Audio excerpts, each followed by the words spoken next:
పిన్ని నీకు క్వశ్చన్ అడుగుతా. క్వశ్చన్ అడుగు. తిరుపతిలో గానీ వెంకటేశ్వర స్వామి గుడిలో గానీ ఎందుకు గోవింద గోవింద అని అంటారు? ఎందుకంటే అది ఆయన పేరు కాబట్టి మనం అలా గోవింద అని పిలిస్తే ఆయన పలుకుతారు కదా, మేము వచ్చాం స్వామి అని తెలియడానికి. కాదు పిన్ని. కాదా? మరి ఎందుకు? ఫస్ట్ గోవులు కాపరి అంటారు. ఓకే. గోవులు కాపరి గోవులు అమ్ముతారు. గోవులు అంటే ఆవులు అమ్ముతారు. అప్పుడు వెంకటేశ్వర స్వామి వస్తారు.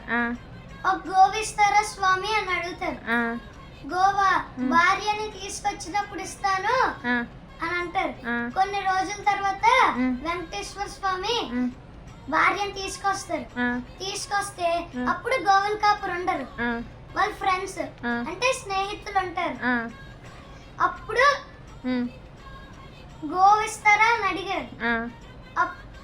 ఆ స్వామి వస్తేనే ఇస్తాను అని అన్నారు.